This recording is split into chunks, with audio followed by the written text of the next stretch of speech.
There's nothing left, ladies and gentlemen, nothing left of the principles that your fathers and your grandfathers and your great-grandfathers stood for in the Democratic Party at the national level. Today, many Americans consider the Republican Party to be synonymous with conservatives and the Democratic Party to be synonymous with liberals. But in 1966, that was not the case. This year, I will be seeking nomination and re-election as a Republican.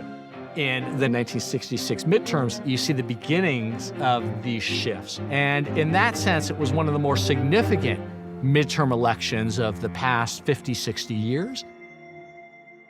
The 1966 election chooses governors, senators, and congressmen. 1966 was a significant year in American electoral history because the Republicans had really been knocked down hard in 1964. Barry Goldwater, what kind of man is he? Where did he come from? What does he stand for? In 1964, the Republican candidate for president was an ultra-conservative senator from Arizona. Barry Goldwater pledged to fight communism abroad and crime at home. He aimed to slash federal spending and give states more rights to govern themselves. Barry Goldwater represented a change for Republicans. Goldwater shapes his campaign to one theory, that there is a smothered conservative majority in America. They wanted to really create a stark contrast and present a more conservative view. Let there be a choice, right now and in clear, understandable terms.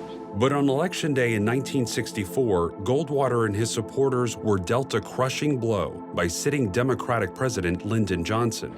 In the early returns from Ohio, Indiana, Wisconsin, Connecticut, Oklahoma, Vermont, and Maryland, the senator is running well behind the president. After Goldwater's landslide defeat come proclamations that the conservative movement is dead.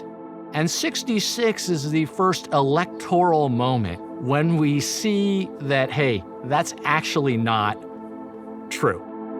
Just below the surface of Goldwater's devastating defeat at the national level was a regional trend that did not go unnoticed by Republican Party leaders. Of the 6 states that Goldwater won, all but his home state of Arizona were located in the Deep South. The big issue, of course, was race. Southern conservative Democrats were dead set against the federal government, as they would put it, imposing civil rights on the segregationist South. I like to think of the 60s was the period when Black Americans became fully citizens in the country that they were already citizens in. The 1954 Brown school desegregation case set loose an avalanche of social activism, this integrationist push. The idea was that if blacks and whites interacted with each other on par, much of the discrimination and prejudice and stereotyping that led to inequality would go away. These damnable proposals under the guise of so-called civil rights. But for the most part, to be a Southern politician was to be a Democrat and to be a segregationist. For generations, Southern politics had been dominated by a conservative segregationist wing of the Democratic Party, a legacy reaching back to the Civil War when the South sought to secede from the country to preserve slavery. And I say segregation now, segregation tomorrow, and segregation forever.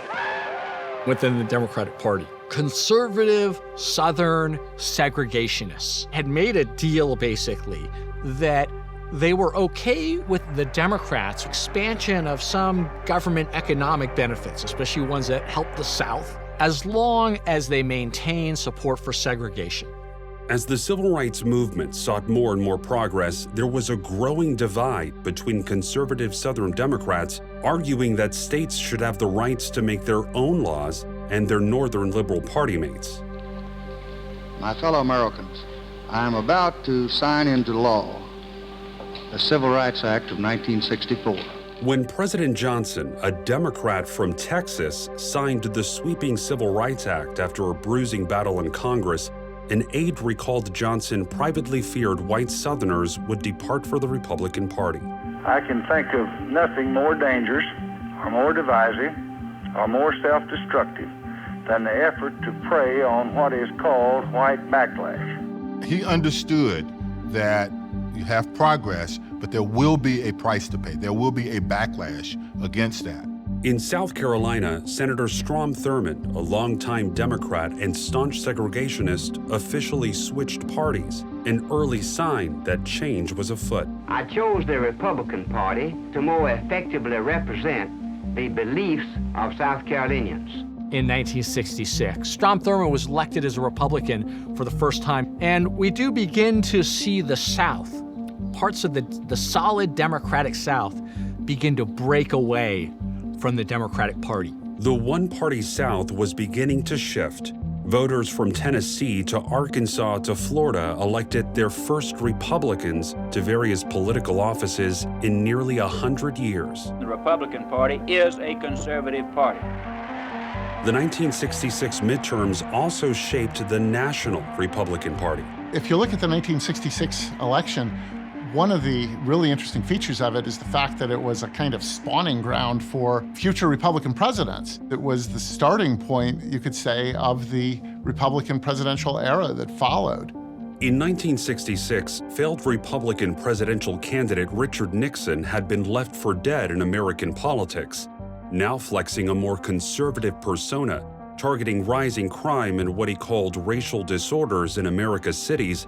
He left his home in California to campaign for scores of GOP candidates across the country. He credits his comeback in 1968 largely to the fact that he was an effective campaigner for Republicans in the 1966 campaigns. Winning's a lot more fun.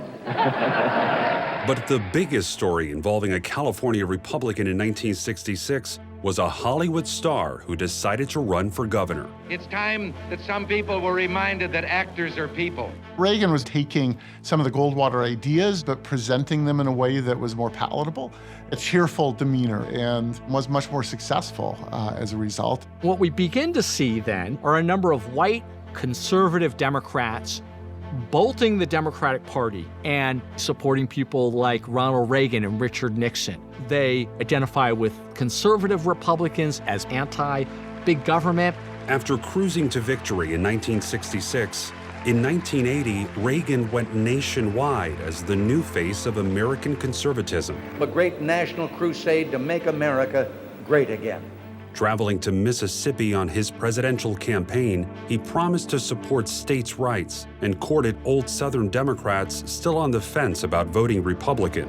I was a Democrat most of my life myself. The writing was on the wall. It would take decades, but by the Reagan era, the Republicans were on their way to a solid lock on the South. 1966 represents an important point, but just one point on a long scale of change. The Democratic Party was generally liberal, but then it had these Southern conservatives. The Republican Party was generally conservative, but it had these Northeastern liberals. What has happened was this sorting out, where the South gradually became more Republican, the Northeast gradually more Democratic. What it meant was both parties became more ideologically consistent. The parties kind of sort themselves out, and that is one factor contributing to what we now know today as partisan polarization. We are still living in the world of that mid-1960s political environment in many ways. And we see the parties reflect aspects of the debates from that era.